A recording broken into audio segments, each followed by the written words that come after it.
Tervetuloa Joonaksen pihaparttiin. Tänään puhutaan parisuhteesta, sinkkuudesta ja treffeistä. Et mikä niissä niin sanotusti vituttaa. Totta kai onhan niissä nyt hyviäkin puolia, mutta fuck off. Ja sinkkuudessa esimerkiksi hyvä puoli on se, että on niinku paljon hyvää niinku omaa aikaa, semmoista ihanaa. Esimerkiksi mullakin on niinku tosi lähellä sydäntä, mä tykkään pelata vitusti pleikkaa. Niin parisuhteessa en pystynyt tekemään sitä, koska siinä kohtaa kun mustasukkaisuus menee niinkin korkealle ja niinkin vitu vammaiseksi kuin se, että sä oot kateellinen sun poikaystäväs vitu pleikkarille, niin, niin vittu puhuu, fuck off ja hei vitu nakka.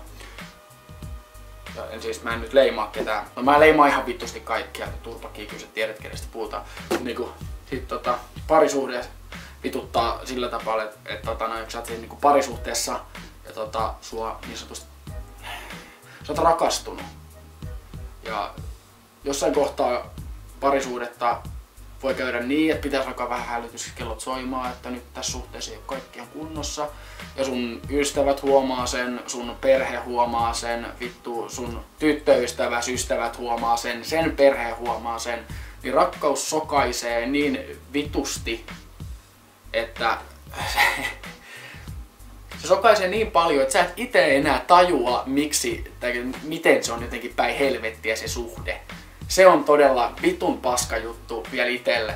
Sitten kompromissit on todellakin pakollisia, toisin sanoen sun täytyy tanssia sen M-pillin mukaan silleen vittu hei, tänään pojat ei pääse ryyppään, kun me katsotaan tänään Netflixiin. Eikä edes Netflixen chill, vaan vittu Netflixiin. Jos katot sen kanssa joku 16 leffaa ja menet nukkumaan, vittu jes. Mä olisin voinut olla baarissa ryyppää mun kavereitten kanssa ja pitää hauskaa. Se on niinku ihan vitun raivostuttavaa paskaa. Ja sit just se, että kun se aika sen niinku ystävien kanssa pienenee se edes minimaaliseksi, sä saat nähdä niitä, tai voit nähdä niitä jo ehkä niinku päivällä muuten vaan, mut viikonloppusi.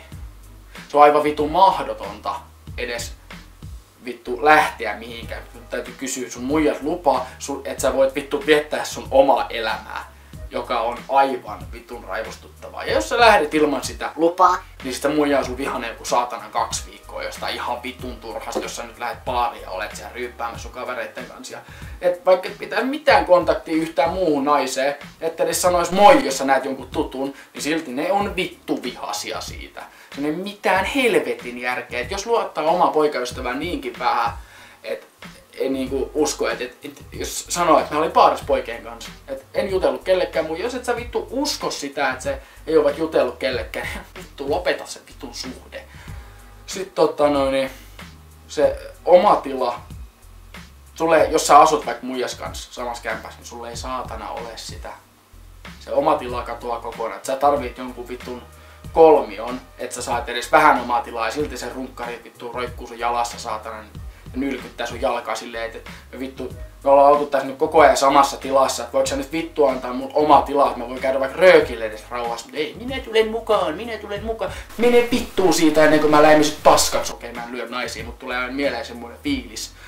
Ja sinkkuudessa niin on vaan se, esimerkiksi jos sä meet baariin, niin ellet sä näytä vittu supermallilta ja käyttäydy kuin stand-up-koomikko, niin et vittu saa.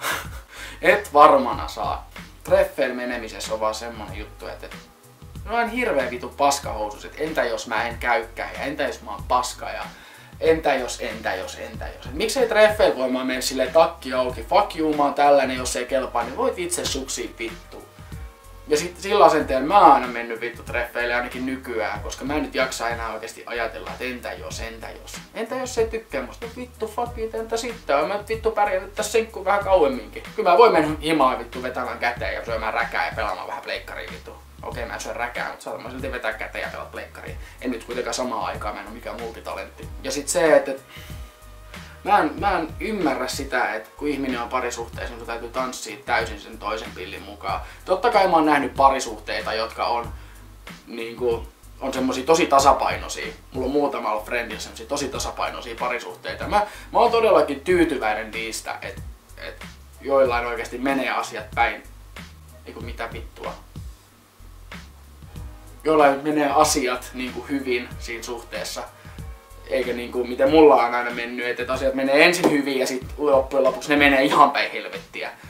Ja tai sit mä oon vaan luovuttanut liian aikaisin, mutta mua ei nyt oikeesti kiinnosta yhtään. Et ne on kuitenkin menneen talven lumia. Mulla on itellä mennyt kaikki päin vittuun ja mua vituttaa se asia.